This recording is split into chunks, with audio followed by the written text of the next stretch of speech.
Hi, my name is Emily, and if you have not been to this channel before, we make videos for recovery from severe anxiety, agoraphobia, DPDR, panic disorder.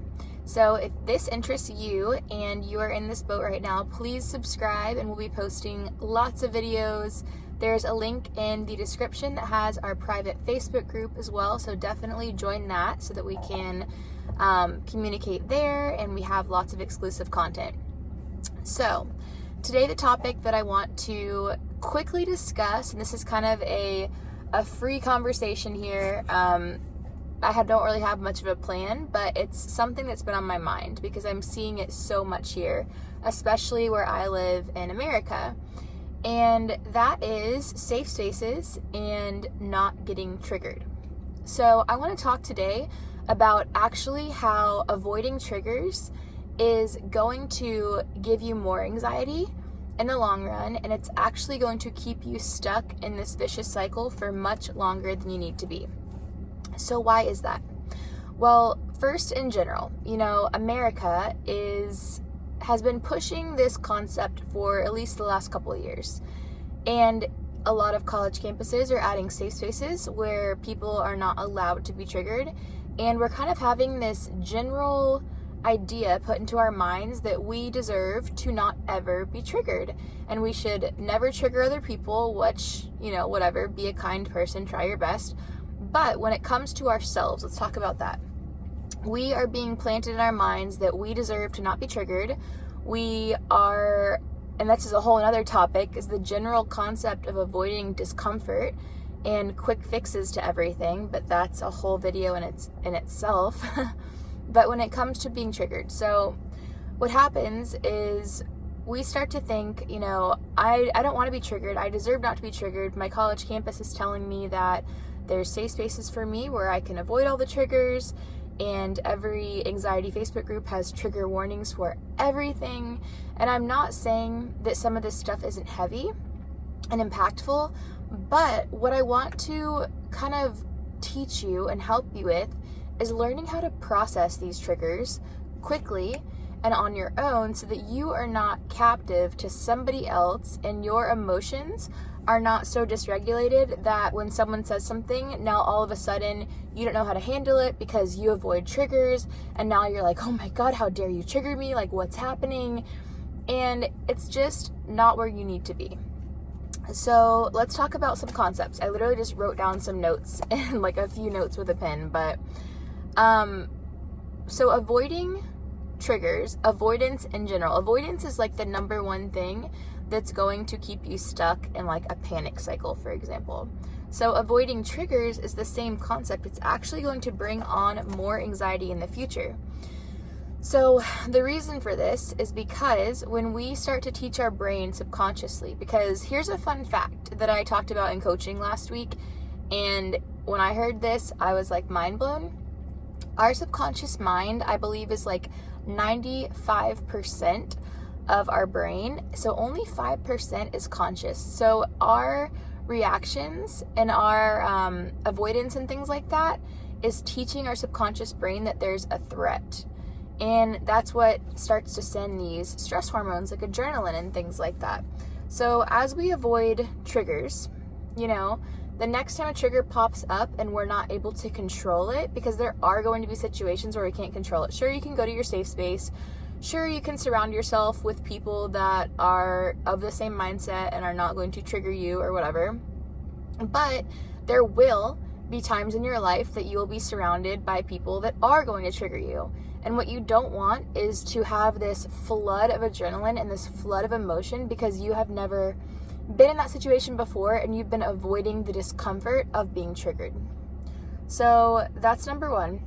So number two is you become a slave to other people when you give them the power to really control your emotion, right? Like, we cannot control other people's political views. We cannot control what other people say. We cannot control the pharma ads on TV that talk about how you're going to die if you get this like vaccine or take this medication or something. We can't control any of that, right? But what we can control is how we respond. And so when you allow yourself to get super triggered, Now, whoever is triggering you, whether it's like the TV or your neighbor or your coworker or somebody on Facebook or whatever, you're allowing them to control you.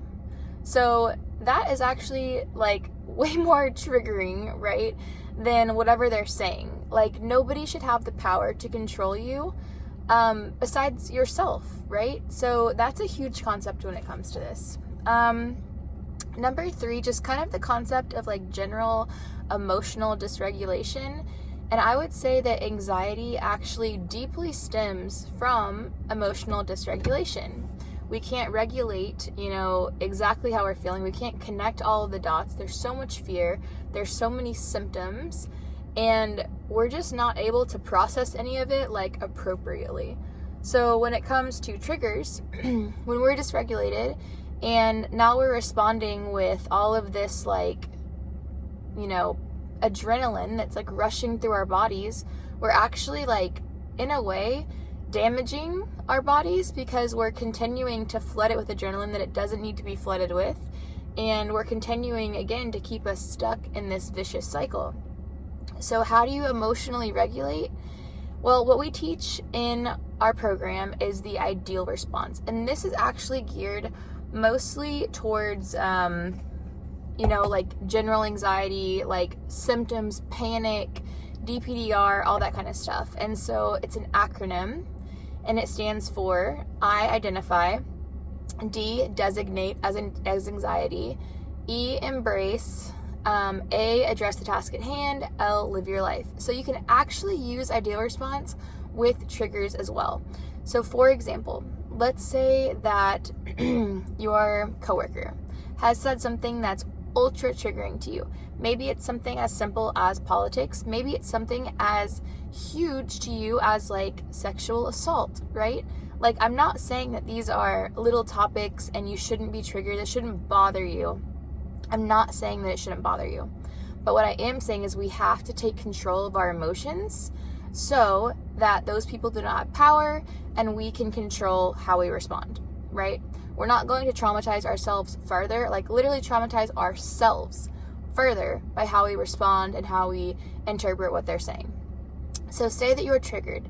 I identify, okay, I'm feeling hecka triggered. Okay, that's fine, right? D, designate.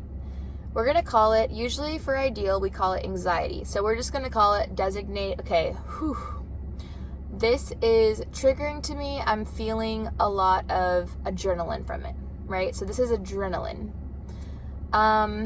E, embrace the feelings. Okay, I can feel this way. I can feel adrenaline. I can hear what they're saying, and I don't have to react. I don't have to respond. All that I have to do is focus on myself right now. All right, so now I'm taking control of the situation of this trigger. A, address the task at hand. All right. I was working on my assignment for work. I'm going to keep working on that assignment. I don't need to sit here and ruminate over this. I don't need to sit here and think, how dare this person did this to me. I don't need to think about any of that. L, live your life, right? That's just a general kind of concept. Move on. If you have to go through this 1,000,000 times until that trigger is gone out of your mind, great, right? There's a lot of other concepts here, like giving people grace and understanding that, not everybody has your background. Not everybody has the same situation as you. There's so many factors and why people are the way that they are. If you're unable to do that, that's fine. I know that's hard to think of every single person that way, but at least use the ideal response and handle your own responses to triggers and start taking, the onus and the responsibility of your emotions on yourself. Quit listening to the way that the world is telling us that it's everybody else's fault for everything else. That really leaves us to be a victim, and we are not victims, and we do not have to live that way. So I hope this helps you. Please let me know in the comments what you think. I'm sure everyone won't agree with this. Someone's probably gonna get triggered. It's okay, right? I'm here, I wanna help you. I hope this helps. So subscribe if you would like to see more videos.